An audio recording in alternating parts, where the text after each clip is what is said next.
नमस्कार मित्रों, प्रिय साथियों, आप सबकी मंगल कामना, आप सबकी खुशी और आप सबकी प्रसन्नता की आशा करते हुए हम एक बहुत ही गूढ़ विषय पर आज चर्चा के लिए तैयार हैं, जिसका सब्जेक्ट है पाठ, जप, अनुष्ठान, कर्मकांड, तपस्या, व्रत और उपवास में क्या अंतर है, यह किस प्रकार से किया जाता है, इनमें बेसिक तौर पर क्या डिफरेंस है, इसी के विषय में चर्चा करेंगे। हमें आशा है कि आप सबको अवश्य पसंद आएगा। तो आइए बिना किसी विलंब के अभी हम प्रारंभ करते हैं कि पूजा, प्रार्थना।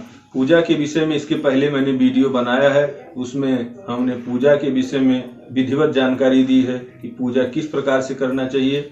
आप उस वीडियो को देख सकते हैं। पूजा का अर्थ पूजनीय से है। जो भी हमारा पूजनीय होता है, गुरु है, देवता है, परमात्मा है, उसकी हम पूजा करते हैं। उसका विधि आपको दी हुई है, बताई हुई पिछले वीडियो में। अगला है प्रार्थना। पूजा के साथ साथ या पूजा से जुड़ा हुआ ही एक विषय है जिसको हम प्रार्थना कहते हैं। तो प्रार्थना क्या है? वो थोड़ा सा पूजा से भिन्न है। पूजा कुछ सामान के माध्यम से करते हैं, उसको अर्पित करते हैं, लेकिन प्रार्थना में हम केवल उसकी विनय करते हैं, अनुनय विनय की जाती है। जैसे श्लोकों के माध्यम से, कविताओं के माध्यम से, या वैसे भी हम प्रार्थना करते हैं। जैसे आप सब ने सुना होगा बचपन में कि वह शक्ति हमें दो, दया निधि, कर्तव्य मार्ग पर डट जाऊं। ये एक तरह की प्रार्थना है। इस तरह से हम श्लोकों में, जैसे गुरु ब्रह्मा गुरु विष्णु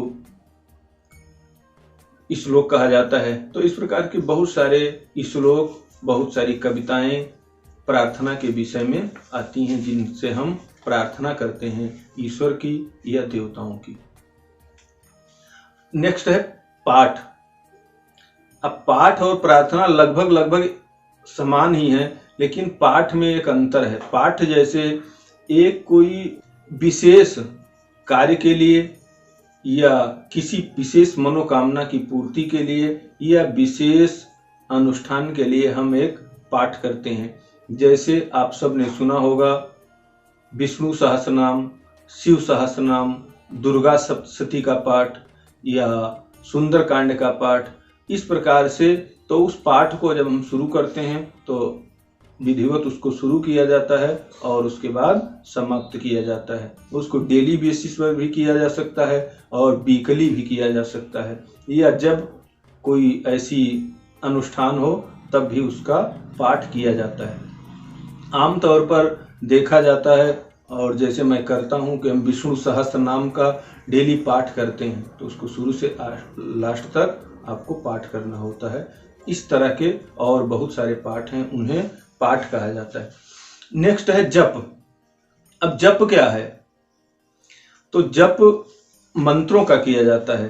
पाठ के अलावा जैसे अलग अलग देवताओं के अलग अलग ग्रहों के मंत्र होते हैं, जैसे सूर्य देवता का वैदिक मंत्र है या उसके तांत्रिक मंत्र हैं, उसी तरह और भी वैदिक मंत्र हैं, जैसे महामृत्युंजय मंत्र है, गायत्री मंत्र है, ओम नमो भगवते वासुदेवाय है, ओम नमः शिवाय है।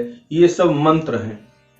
तो इन मंत्रों का जप किया जाता है। जप माला पर की जाती है। कम से कम एक माला आपको जप करना चाहिए। अगला है अनुष्ठान। अनुष्ठान क्या होता है? अनुष्ठान जब हम किसी विशेष उद्देश्य की प्राप्ति के लिए या अपने किसी मनोकामना की पूर्ति के लिए जब कोई कार्य करते हैं तो वह अनुष्ठान की श्रेणी में आता है। जैसे कोई व्यक्ति ग्रह शांति कर रहा है या गृह प्रवेश कर रहा है, तो वो एक तरह का अनुष्ठान है। अब अनुष्ठान क्या होता है?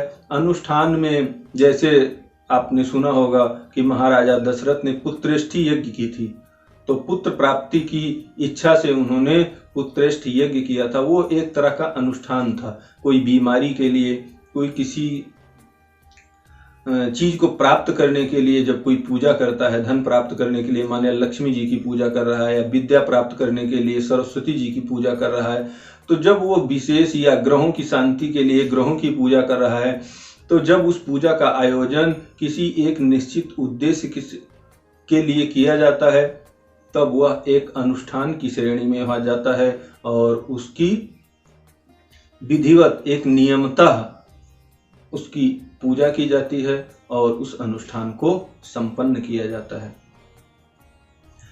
नेक्स्ट है कर्मकांड। आप सब ने सुना होगा कर्मकांड के विषय में, और हिंदू धर्म में प्राचीन काल से कर्मकांड का बहुत विरोध होता है होते हुए आ रहा है। जैसे जैन धर्म, बौद्ध धर्म, सिख धर्म, सब ने, और हिंदू धर्म के भी बहुत सारे लोगों ने इस कर्मकांड व्यवस्था का कई बार विरोध किया है कि बहुत ज्यादा कर्मकांड हो जाता है और उस कर्मकांड के कारण समाज दबने लगता है, अर्थात वह उसका खर्चा वहन नहीं कर पाता है। आज भी कई क्षेत्रों में इस कर्मकांड के कारण कई सारे विवाद उत्पन्न होते रहते हैं। जैसे कुछ लोग बोलते हैं मृत्यु भोज के विषय में या शादी के विषय में, या अन्य कई सारे ऐसे कर्मकांड हैं कि जिससे लोग समय नहीं दे पाते हैं, या तो पैसा नहीं खर्च कर पाते हैं, या उसका विधि पूर्वक कार्य नहीं कर पाते हैं, तो वह सब कर्मकांड की श्रेणी में आता है। लेकिन अब मुख्यतः मेन कर्मकांड कौन से हैं? जैसे जन्म संस्कार हुआ, मृत्यु संस्कार है, मुंडन संस्कार है, या यज्ञोपवीत संस्कार है। अब ये सब कर्मकांड की श्रेणी में आते हैं। जब इनका करना होगा, इनको किया जाएगा, तो वह कर्मकांड के मुताबिक किया जाएगा। शादी की जाएगी या और भी कुछ इस तरह के जो ट्रेडिशनल चीजें हैं वह कर्मकांड के क्षेत्र में आती हैं। तो उसके लिए भी शास्त्रों ने विधिवत गाइडलाइन दी हुई है, विधिवत नियम है। उस नियम के तहत ही कर्मकांड को संपन्न किया जाता है। लेकिन देश काल और परिस्थिति को देखते हुए और व्यक्ति की क्षमता को देखते हुए कर्मकांड में कटौती की जाती है, और वह समय समय की बात है कि कहाँ पर कितना कर्मकांड करना है, कितना नहीं करना है। मेरे समझ से उचित यही है कि जो व्यक्ति जिस चीज को सहन कर सकता है उतना ही कर्मकांड उसे करना चाहिए और करवाना चाहिए। कर्मकांड के वजह से बिना मतलब किसी को ज्यादा बोझ तले नहीं दबाना चाहिए, और जहां तक हो सके इन कर्मकांडों को शॉर्ट करना चाहिए, संक्षिप्त करना चाहिए। लेकिन अब कर्मकांड में सबसे महत्वपूर्ण बात यह है कि यह व्यक्ति स्वयं नहीं कर सकता, किसी को इसके विषय में जानकारी नहीं है। कर्मकांड के लिए आपको किसी विद्वान को, किसी पंडित को सलाह लेनी पड़ेगी, उसको बुलाना पड़ेगा। तो जब वह कर्मकांड कराएगा तभी आपका कार्यक्रम संपन्न होगा। तो उसके लिए उस विद्वान को, उस पंडित को ही इस योग्य होना चाहिए कि वह सबके अनुरूप कर्मकांड करवा सके। अगला आता है तपस्या। आप सब ने सुना होगा, उसने तो बहुत तपस्या कर ली। प्राचीन काल में लोग इतनी तपस्याएं करते थे। एक्चुअल में तपस्या क्या है? तपस्या अपने आप को तपाना ही तपस्या है। अपने जैसे प्राचीन काल में होता था कि लोग एक पैर पर खड़े होकर तपस्या कर रहे हैं, भूखे रह के तपस्या कर रहे हैं। तो इस प्रकार से तपस्या व्यक्तिगत मतलब अपने आप को कष्ट देकर उस इष्ट के प्रति, उस देवता के प्रति या उस परमात्मा के प्रति अपने आप को समर्पित कर देना और उसके लिए कष्ट सहन करना ही तपस्या है। यह कई प्रकार से की जाती है और तपस्या से वह देवता या ग्रह प्रसन्न होता है। जैसे आप सब ने सुना होगा कि रावण ने भगवान शंकर को अपने सिर काट कर चढ़ा दिए थे, वह भी एक तरह की उनका त्याग और तपस्या ही थी। तपस्या के बाद आता है व्रत और उपवास। व्रत और उपवास लगभग मिले हुए से शब्द हैं और यह एक दूसरे के लिए इस्तेमाल किया जाता है, लेकिन उसमें थोड़ा सा अंतर है। व्रत क्या है?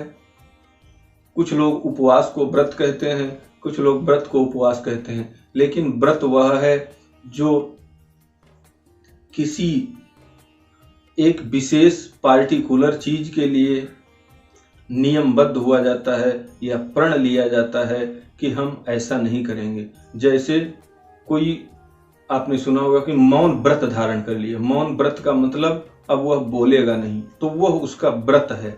अब वो 24 घंटे के लिए भी हो सकता है, या हफ्ते के लिए भी हो सकता है, महीने के लिए भी हो सकता है। तो मौन व्रत धारण कर लिया, सत्य व्रत धारण कर लिया कि अब वह सत्य ही बोलेगा, झूठ नहीं बोलेगा।